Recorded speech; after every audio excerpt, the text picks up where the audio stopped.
Hello friends, আশা করছি সবাই ভালো আছেন। আমি জ্যোতিষ আচার্য সোমনাথ চট্টোপাধ্যায়।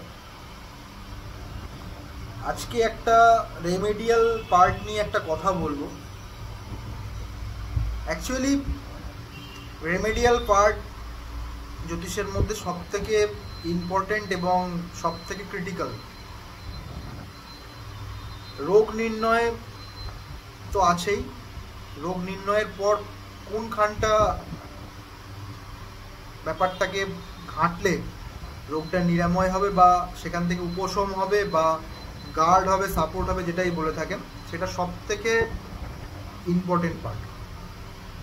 এবং এই পার্টের মধ্যে সব থেকে আমি যে জিনিসটা লক্ষ্য করছি এখন বর্তমান যুগে, সেটা খুবই দুঃখজনক একটা বিষয় যে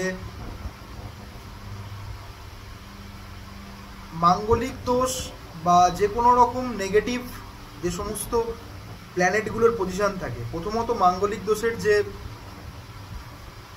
ক্যালকুলেশন, সেই ক্যালকুলেশন সবসময় যে বসে থাকলেই সেটা মাঙ্গলিক হয় না, এটা সব থেকে বড় কথা। তার অনেক চুলচেরা বিচারের প্রয়োজন পড়ে, যেটা দেখে না মানুষ, বা এর জন্য গভীর নলেজ অনেকেরই নেই, যারা গিয়ে দুমদাম মাঙ্গলিক বলে লিখে দেয় চার্টের মধ্যে। বা মানুষও একটু বেশি, সব থেকে বেশি যাদের আছে তারা বেশি নিজেরা বেশি বুঝে যায় না। ফেসবুক এবং গুগল থেকে নিজেরাই সব কিছু পড়ে নিয়ে নিজেদেরকে নিজেরা প্রোটেকশন করার চেষ্টা করে।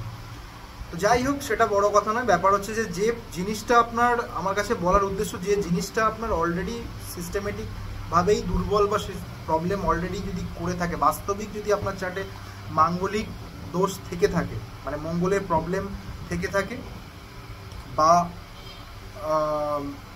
মাঙ্গলিক দোষের যেগুলো যেভাবেই হোক, সেটা আমি সেই প্রসঙ্গে আসছি না, মাঙ্গলিক দোষ কেন হয় বা তার চুলচেরা বিচার এখন আসছি না।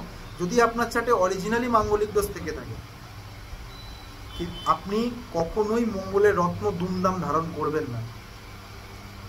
মঙ্গলের রত্ন অনেকেই এই জিনিসটা করছে, আমার চার্টে মাঙ্গলিক আছে তাহলে আমাকে পলা পড়তে হবে, নিজেরা পড়ে ফেলছে, বা অনেকের সুপারভিশনে পড়ছে, আমি সেই প্রসঙ্গে আসছি না, যার নলেজ তার কাছে। বাট আমি একটা জিনিস মনে করি, যে আমার অলরেডি আমার শত্রু আমার পিছনে ছুরি নিয়ে দৌড়চ্ছে, আমি তার হাতে একটা যত্ন সহকারে AK-47 তুলে দিচ্ছি, আমাকে আরো গুলি কর। তো এটা কিন্তু কখনোই রেমেডি হলো না। এটা আপনার ভালো বই খারাপ, মানে খারাপ বই ভালো কিছু হবে না। এবং তার সাথে যে সমস্ত প্ল্যানেটগুলো চার্টের মধ্যে নেগেটিভিটি থাকে, অনেকেই আছে দেখেছি, লগ্নপতি দ্বাদশে আছে, আগে দ্বাদশের লগ্নপতির পাওয়ার দিয়ে দাও, লগ্নপতি অষ্টমে আছে, লগ্নপতির পাওয়ার দিয়ে দাও, ভাগ্য লর্ড অষ্টমে আছে, ভাগ্যপতির পাওয়ার দিয়ে দাও। আমি পাওয়ার দেওয়ার আগে দেখতে হবে যে প্ল্যানেটটাকে আমি পাওয়ার দিচ্ছি তার মধ্যে নেগেটিভিটি কতটা আছে। যদি অতিরিক্ত নেগেটিভিটি থেকে থাকে, কোনোদিনও আমি তাকে বুস্ট আপ করতে পারি না, জেমস্টোন দিয়ে তো কখনোই পারি না। এর জন্য তাকে বিভিন্ন রকম উপশম বিধি আছে, সেই উপশম বিধি প্রয়োগ করতে হবে। জেমস্টোন দিয়ে হবে, কিন্তু সেই জেমস্টোন এমন জেমস্টোন হতে হবে যে সেই প্ল্যানেটটাকে নিয়ন্ত্রণ করে, না তাকে বুস্ট আপ করবে। আমরা বুস্ট আপের রেমেডি পড়ে বসে আছি। যেমন ছোট্ট উদাহরণ, বুধ বৃহস্পতিকে নিয়ন্ত্রণ করে, বৃহস্পতি বুধকে নিয়ন্ত্রণ করে, এটা মোটামুটি পিতপোকরাজ বুধকে নিয়ন্ত্রণ করে। এটা অনেকেই মানে ফেসবুকে লেখালেখি করে, আমি দেখেছি বর্তমানে। তো এটা যার কাছ থেকে উদ্ভাবনা হয়েছিল, সেই ব্যক্তির জায়গাটাকে কপি করা হয়েছিল, সেটার পরের কথা বাদ দাও, কিন্তু বাট এটা এখন বর্তমানে লেখালেখি চলে। তো এইটুকু, এই জিনিসটাকে মানুষ বুঝে গেছে অনেকটাই। সেই রকমভাবে সমস্ত প্ল্যানেটারি নিয়ন্ত্রণ প্রসেস থাকে, কোনোটার রত্ন দ্বারা হয়, কোনোটা রুদ্রাক্ষ দ্বারা হয়, কোনোটা দান দ্বারা হয়, কোনোটা জব দ্বারা হয়, কোনোটা হবানের মাধ্যমে হয়, কোনোটা কোনো কিছু অন্যরকমভাবেও করা যায়। তো নেগেটিভিটি যারা চার্টের মধ্যে অধিকতর নিয়ে বসেছে, বা যে অলরেডি চার্টের মধ্যে আমার শত্রু পেটে আমার পিছনে তরোয়াল নিয়ে ছুটছে মারবে বলে, আমি তাকে কখনোই তার আরও পাওয়ার ভাইব্রেট করে তাকে চার্টে জেমস্টোন দিয়ে রেমেডি করতে পারি না। যদি এটা করি আলটিমেটলি আমার কোনোদিনও ফল ভালো হবে না, উল্টে ক্ষতিই করবে।